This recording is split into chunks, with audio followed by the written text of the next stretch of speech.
I'm more curious about the dress code on the day and the fact that people who appeared were armed.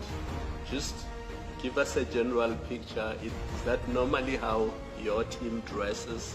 Why were they dressed that way on the day?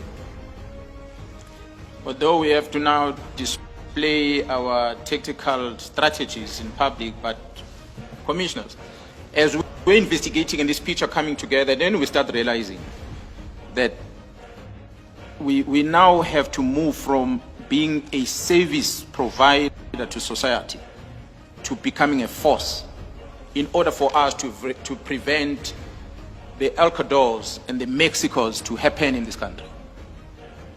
Because the threat, the enemy that we saw that is infiltrating crime intelligence, is infiltrating parliament, and is controlling our executive authority and going into the heart of the police operations, which is investigation.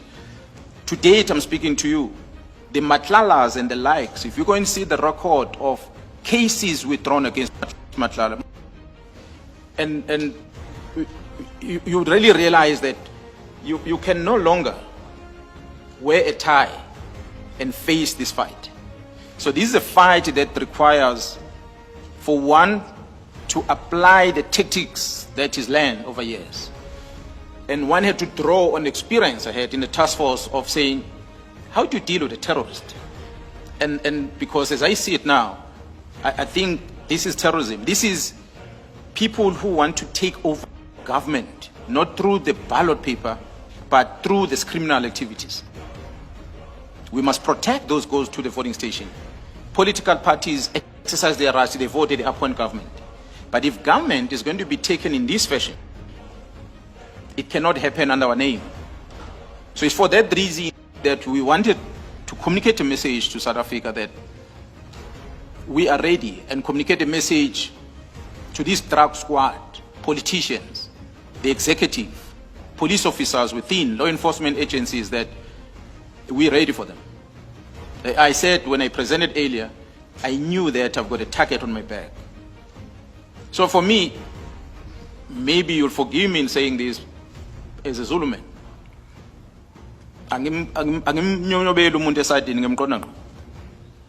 So I wanted to make sure that they get a message that I don't sneak up on a person. I face them directly.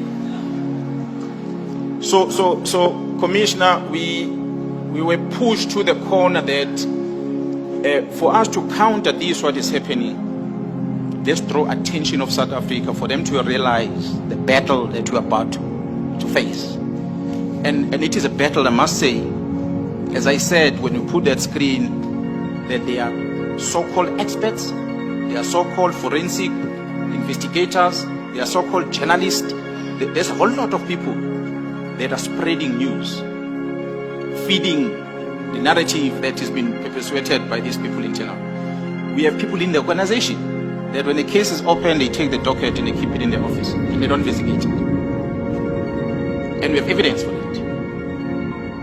The Deputy Provincial Commissioner Gauteng can be called into this commission. He will tell you the list of all these dockets that were opened. There's one of them, it's a kidnapped person which is allegedly Matlala is involved.